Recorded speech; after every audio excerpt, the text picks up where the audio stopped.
Today from the global lane, Middle East on the brink. Trump mulls options to end Iran's bloodbath. We are in a crisis right now that no new nuclear deal, no nuclear negotiation, no missile deal, no proxy deal can offset. It's all unclear right now, and that's where Donald Trump is actually most comfortable, having both allies and adversaries guessing what his next move is. Bye, China. Hello, patriots. TikTok under U.S. control. Spy fears unresolved. In some cases, it is more extreme than it was under the Chinese ownership. Big Tech's new target. After conservatives, Christian ads now blocked. You can't push religious ideology. However, they've allowed satanic content to be pushed. In Roblox, there's literally ads where there's a pentagram drawn in blood. President's Day forgot one. Washington, Lincoln, why not Reagan? Mr. Gorbachev, tear down this wall. And it's all right here on the global lane. The Middle East is on edge, waiting and watching for Donald Trump's next move. Will he reach a deal to avoid war with Iran, or are U.S. airstrikes and regime change just around the corner? Joining us is Iran Program Director, Senior Fellow at the Foundation for Defense of Democracies, Behnam Ben Taleblu. Ben, it seems like we've been down this road before. Trump's team negotiated with Iran for about, I think it was 2 months before the talks collapsed and the airstrikes ensued against the country's nuclear sites last June. Do you see any difference this time? What are the chances of a negotiated settlement? Well, it's a pleasure to be with you. I think that there really is no nuclear deal off-ramp or no diplomatic off-ramp to the current crisis, which was brought about not by, a nuclear challenge or a missile challenge, but by the most significant crackdown from the state against the street in the Islamic Republic, unprecedented in the 47-year history of that regime, unprecedented in the past century and a half, if not 2 centuries of contemporary Iranian history, and meeting some of the most grotesque crackdown rates that we've seen in the 20th century, particularly from the Holocaust in the 1940s. And that is 36 to 43,000 killed in a very short period of time by the government of the Islamic Republic of Iran. And President Trump, not once, not twice, but 8 or 9 times touched this issue in the month of January 2026. And he promised that help was on the way, that he would hold those engaging in the crackdown accountable and responsible. And he said that the U.S. was locked and loaded. So we are in a crisis right now that no new nuclear deal, no nuclear negotiation, no missile deal, no proxy deal can offset. This is a crisis of credibility for the United States of America. And the million-dollar question is, to what end, if military action is going to be taken, to what larger political end will it be applied? Regime change is one option. It's unclear if that's the option the Trump administration is going to be going in. Other options are defanging, to continue the 12-day war approach to the Islamic Republic. Another option is decapitation. It's all unclear right now, and that's where Donald Trump is actually most comfortable, having both allies and adversaries guessing what his next move is. Well, what sites would the U.S. likely hit inside Iran? What difference might that make to affect regime change? Well, again, I don't want to play armchair general here. We can only guess. But if Washington has a policy of potentially defanging, then it would go after missile installations and missile bases and depots and facilities and production centers. If it has a policy of regime change, it might target political institutions, the homes and the offices and the known whereabouts of political leaders in the Islamic Republic. If it is actually trying to level the playing field between past protests and try to help them out, it might be targeting the repression apparatus, the Islamic Revolutionary Guard Corps, the police. If it is, going big or going home, going after this other major nuclear installation that is even buried deeper than the Fordo fuel enrichment plant, Pickaxe Mountain, well, that could mean it has a limited counterproliferation mission. If it's trying to do a Venezuela, it might go after the country's supreme leader. Those are all, again, unknown variables because the president has not clarified the political mission to which the use of force would be applied to. And again, I think that's part of the larger strategy of keeping both allies and adversaries guessing. Well, Trump explicitly threatened a military strike against Iran similar to, quote, the Maduro-like operation in Venezuela. So how difficult would it be to capture the Ayatollah like U.S. Special Forces did with Maduro? I certainly think that would be a major popularity boon for, increasingly angry and protesting Iranians. But I actually believe there is no Venezuela option with respect to Iran. It's a fundamentally different society, a fundamentally different state. Venezuela did not really have the capacity to retaliate going after the Supreme Leader would basically invite that kind of retaliation. So if Washington thinks it's going to go after the Supreme Leader as a one and done, I think that, one, the military option there alone is going to look considerably more complex and may result in a targeted assassination rather than a capture operation. I'm not sure how that affects the president's views. And second, Iranian society. Iranians are protesting en masse, again, at historic rates and being killed at historic levels, not for musical chairs at the top. If the Trump administration endorses musical chairs at the top in Tehran, as it just did in Caracas, it would actually earn the ire of the most pro-American and the most pro-Israeli street in the heartland of the Muslim Middle East. This is a population that President Trump can't afford to lose. Well, the Ayatollah says an attack against Iran would lead to a regional war. So, Ben, is his bark worse than his bite? Just how capable is Iran now that many of its proxies, Hamas, Hezbollah, the Houthis, they're all weakened? I'm glad you mentioned the Triple H, the Hamas, Hezbollah, Houthi threat from the axis of resistance. That's the name given to the constellation of terror proxies this regime has, which since the cycle of violence started by the Hamas and Iran-backed strike against Israel on October 7th, the massive terrorist attack there, you've seen a neutering of the military capabilities of those three groups. Nonetheless, I would say that while these groups are down, they are certainly not out. The question is, what is the strategy of the Islamic Republic? I don't think it's going to be relying heavily right now to deter an attack by talking about those proxy military capabilities. I think all eyes right now do need to be on the ballistic missiles of the Islamic Republic. It's still home to the region's largest missile force, as well as in the maritime threats this regime might actually have up its sleeve, whether that's anti-access area denial or mining or anti-ship missiles or anti-ship ballistic missiles, basically taking advantage of the narrow geographic confines of the Persian Gulf and Strait of Hormuz. So I think in terms of a threat, both the Supreme Leader, Khamenei, the so-called Supreme Leader, as well as the military and political establishment in that country are singing from the same sheet of music by threatening a potential regional war. And that's not necessarily because they can win one. They can't. These guys are weak, but they are still lethal. And what they're trying to signal is that they can still draw blood, and they're trying to play to the image of war to impact President Trump's resolve and President Trump's military calculations. A cornered tiger is still dangerous, right? Probably at the most dangerous. Yes, and in fact, the line about a cornered tiger reminds me of a statement from a former Iranian intel minister, I think from 2021, if I'm not mistaken, where he, talked about not cornering the Islamic Republic, and he said a cornered cat acts differently. So whether you're talking about a cat or a lion, fundamentally, this is a regime that understands it has its back against the wall. The question is, for Uncle Sam, is it really worthwhile to let it out again and go through the same experience of the past 47 years? I would say at this point in time, when President Trump has the cards, both morally, politically, and strategically, I would guess not. Okay, we're all on edge waiting to see what develops. Behnam Ben Taleblu, FDD Senior Fellow, thank you for taking the time to share your insights with us, Ben. We appreciate it. I appreciate it.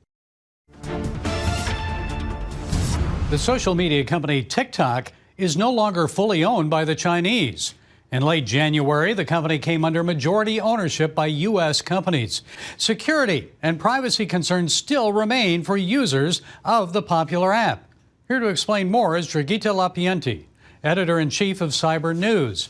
Dragita, it's good to have you with us here. So we thought all this security and privacy concerns about the Chinese spying on TikTok, on the app users, would be rectified with U.S. ownership, but you've discovered that's not true. Tell us more. Well, this might be the case, right? So TikTok users might have escaped, let's say, Chinese surveillance. But this is, this doesn't mean that we are entirely out of the woods with privacy and security. So the executive order signed 5 years ago, right? It focused a lot on just getting it into U.S. hands, thinking that this way Americans might protect their own privacy and be safe from the Chinese surveillance. And TikTok, when it changed hands, actually introduced a new privacy policy. And in some cases, it is more extreme than it was under the Chinese ownership. In some cases, it might track your, let's say, exact location. This is not what was happening, when the company was Chinese, and obviously you wouldn't want any algorithm knowing where you are at any given second. It is possible to opt out of that information, out of that app tracking that information, right? But this is for a user that is, let's say, tech savvy, more privacy aware, which is not always the case. That's why we're sounding alarm bells. Well, what kind of information about people are they storing in the cloud? Because I know that's a concern. So people are worried because they read the new privacy policy that they need to agree in order to use TikTok. And now it says that the app collects and might collect your ethnicity, your race, your location, religious beliefs. And, that sounds excessive data collection practices in cases where, people are really protective about their privacy. How about their health? Things like that. Does it collect that as well? It does have like a lot of information. Of course, the majority of information is put out there by users themselves. And we know that especially with TikTok creators, they are putting forward a lot of information. And the danger here is that it also collects more information, about you as a person. It doesn't have your, let's say, medical history, right? But it may have and may put a whole picture together, let's say, for the government. Let's say if you are a pregnant person traveling to, a state where abortion isn't banned, and the app knows your location, and it can, just help authorities come up with a conclusion why you traveled there, right? So by knowing, let's say, your location and where you spend more of your time, it can come up with an assumption that you might have been to a health institution, you might have had an abortion, and things like that. So, Dragita, what does this mean for our Christian viewers and other groups that are already marginalized? How will it affect Christians? I wouldn't single out maybe just Christians, right? Essentially, it's important for all of us to understand the dangers and the data that TikTok collects.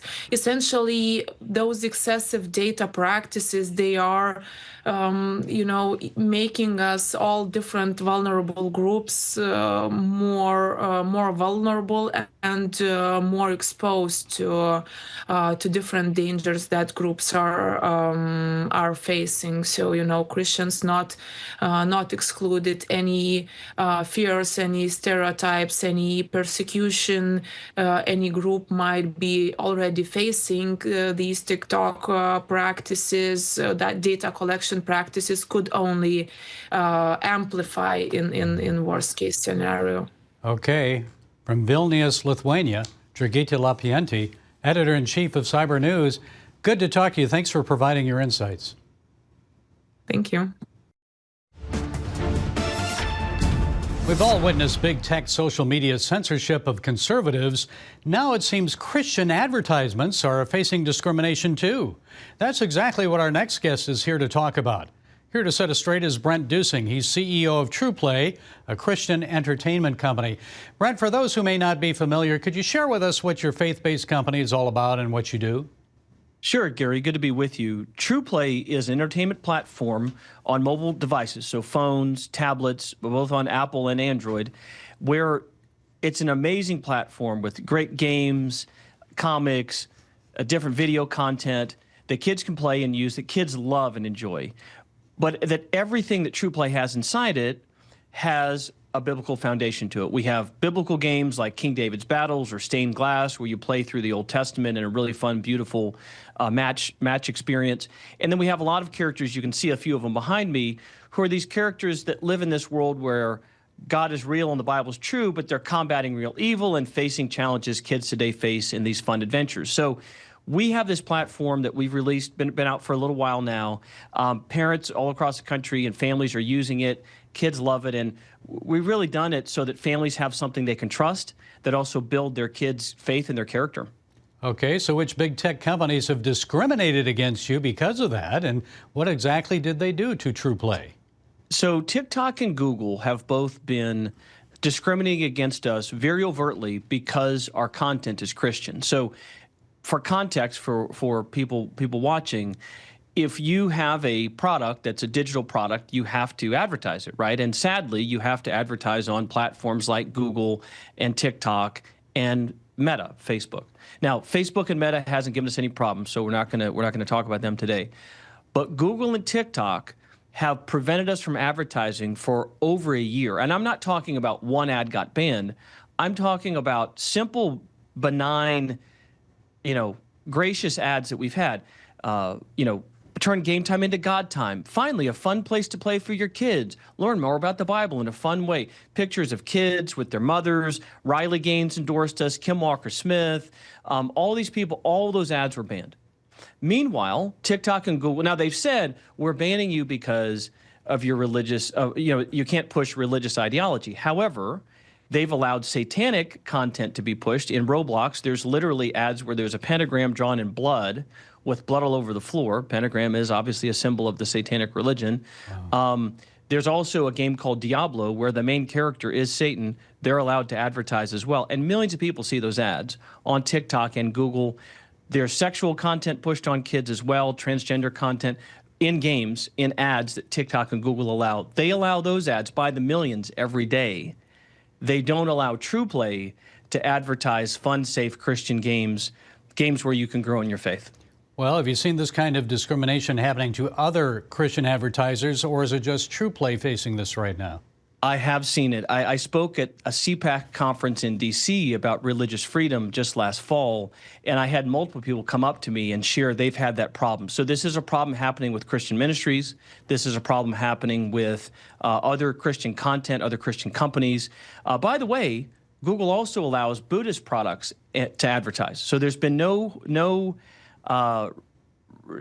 blocking that I've seen of Buddhist products. It is specifically blocking Christians. Now, you might ask why. You might be watching and say, well, why would Google just go after Christians?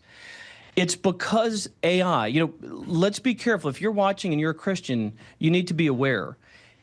Yes, AI can help you write your resume and can probably help your kid in high school write a paper that they should actually be writing instead of having the AI do it. But yes, AI can do those things. It can help you do research.